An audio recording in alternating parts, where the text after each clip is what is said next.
Today we're going to break down color grading from my recent video about my trip to Egypt, which is on my main channel, and I just broke down the entire timeline in my previous video on this channel, AimAlign editing. I'm not a professional colorist, but I have experience in color grading in different projects and I've been failing a lot, watched tons of videos about color grading and gained some knowledge, created different grades. And now this is the strategy that I use usually in my videos, and this is one of my best color grades. I'm going to break down this shot and in detail explain step by step what can you do in order to achieve this look and go from this to this.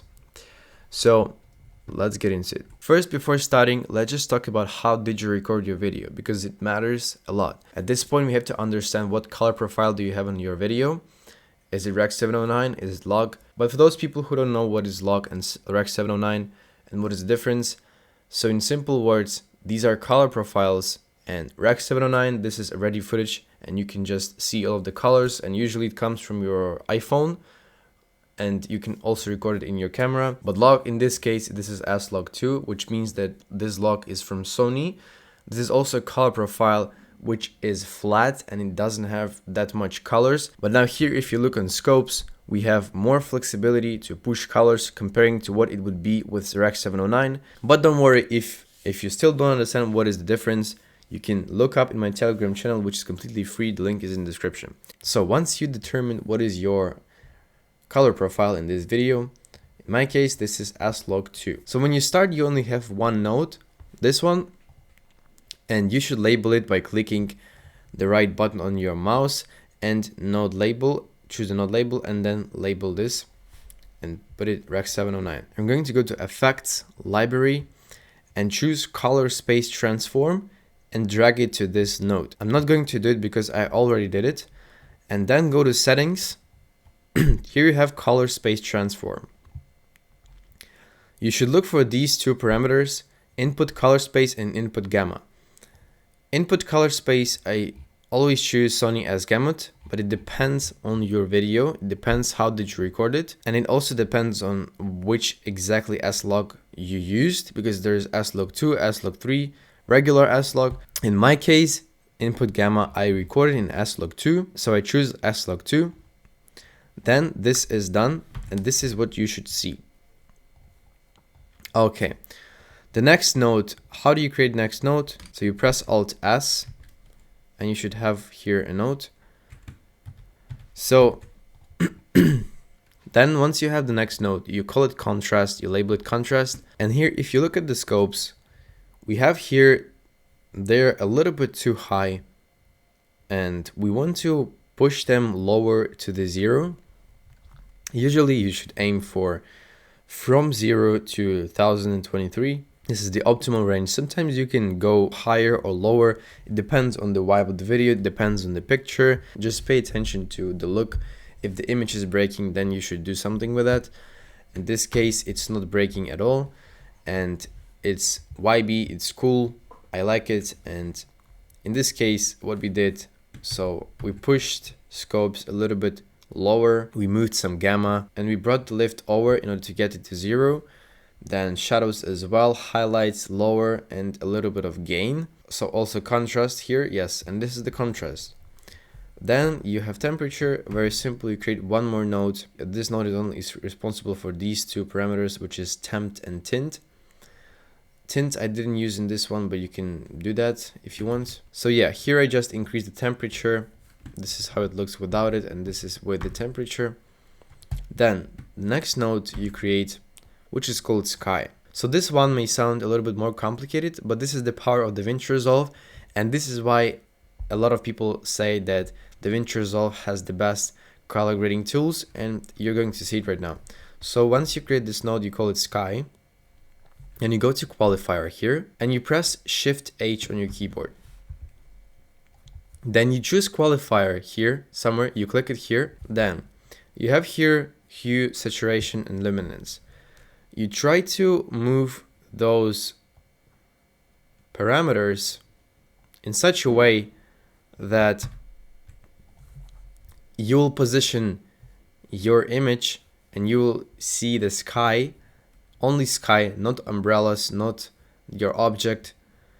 and only sky, and then you can play with these width, low, high on different parameters, and you should see the sky. So sometimes it may look good, sometimes not. In this case it looks good, but it depends on your bitrate of your camera. So in this case I was recording on 8-bit camera, but ideally you have to record on 10-bit or more.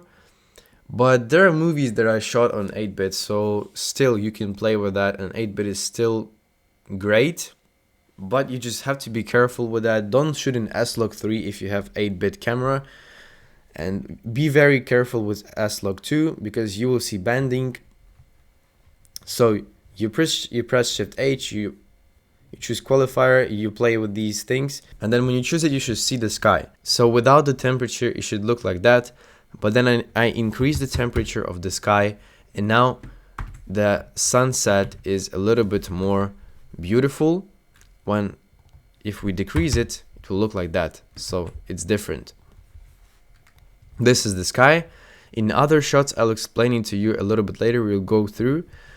I have also sea and everything else. So here the last thing is LUT, and I just put it here. So sometimes the thing is that people can compare LUTs and regular images and say like without LUT is better. But I'll tell you what, once you start watching the video, you see some vibe. And so LUT is like fonts and shapes in design. Once you have it, you have this personal branding, and people can recognize you by the look of your font or colors, I don't know. And here as well, like if you have LUT, you have your specific tint in your video, specific color. Here it's a little bit greenish yellowish, and I created this LUT by myself, and you can also do it.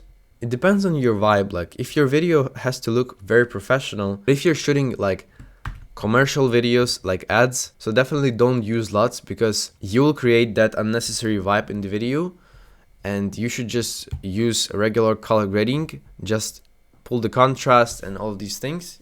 This is, you can do it because nobody will understand that why did you use your LUTs. But here it gives you more vibe in your video and more cinematic look, and you just keep it consistent. Every image has a different color grade, but then you apply the LUT, the same LUT in each image, and you have this like similar look. That's why we use LUTs, and definitely avoid using just LUTs. This is not like a cheat color grade. You should definitely do it by yourself and then apply LUT once you did the main color grading. So this was the first shot, and this is the before and after. So now I'll go through different shots just to explain it to you from other angles. Here, for example,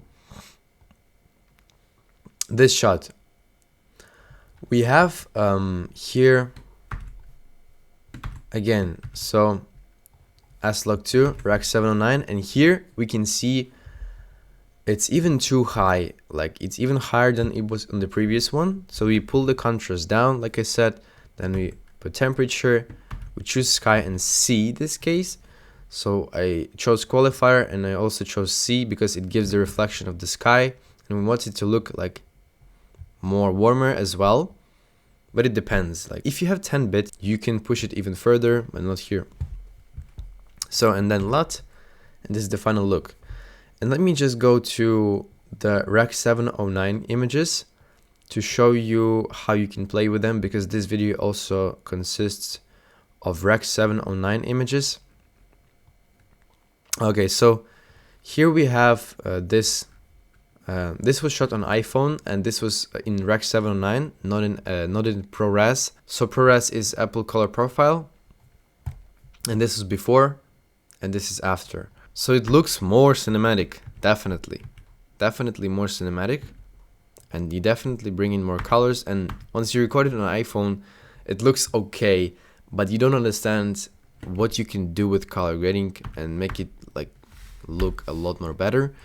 So without LUT, without sky, without temperature. So first you do, once you have Rec 709, you just do the contrast, and here you can see the difference that I was talking about. If you look at the waveform, you can see that Rec 709 has these, so it takes more space than S-Lock. Let me just show you. So here you go, S-Lock, it doesn't take as much space as Rec 709, and let me just go back to, so and look now at Rec 709. This is the difference. This is why you shoot in S-Lock. So we pull the contrast, then we put the temperature, then we select the sky, Shift H, and play with these ones, and then you should see the sky and make it, in this case I made it more bluish, and now you see the sky, and then apply LUT, and this is it. And also, okay, let me just cover here a little bit.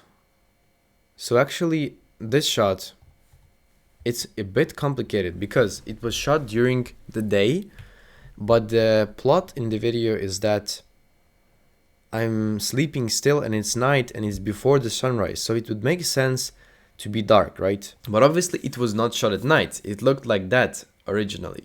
So the Rec 709 footage looks like that, and then we pull the contrast and create the night. This is the way. And it's a bit complicated because for me it was easier to pull the contrast because this camera is not so good at low light shooting, but you can play with that, but it's easier to do it on post-production later. But then be careful with all of these colors because it can break. You will see your skin go red or something. That's what I had in this case, and I had to play with it. And if you see here, I chose the skin and wardrobe because wardrobe was becoming too red, and I had to do something with that. And I decreased the temperature, decreased the gamma even more here if you see reds. So yeah, then I applied LUT, and that's it. So and then next also here was here I had a complicated one. This was one of the most complicated grades probably because of this. And the skin was just too red, and I had to do something with that, and I just decreased the temperature without breaking it. I was trying very hard, and I wouldn't say it's ideal, but yeah, I just played with this, and I played with contrast as well. So yeah, if you do the contrast, you can see that this is too red and it's just ridiculously red, and you had to do something with that. So yeah, this was the S-Log, and this is Rec 709. So here you go, and this is the final look. Okay, one more thing that I wanted to show you here. So actually this looked very red before, and you will see it now. Let me just show you. So this is without the grate, and this is the first conversion to Rec 709. This is the grade that was originally after converting to Rec 709, and then I used curves, and with the help of curves I created so if you see in the scopes, you see the reds are too high, and this is just because of the lighting. It was just too hot, and we had to do something with that because it looked very red. So I used curves and I played around here and created this look, and then pulled the contrast and increased the temperature. Actually, I think that I didn't do anything with the temperature here. Okay, anyway, yeah, and then I just applied a lot, and this is the final look.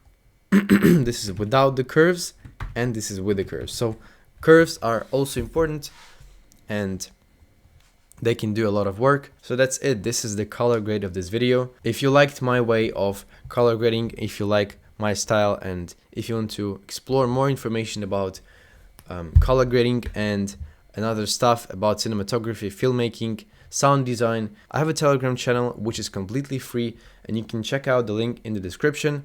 And I post there sometimes things that I don't share anywhere else. And if you want to watch this video, I will also leave the link in the description to my main channel, and you can check it out. So thank you guys for watching, and see you in the next one.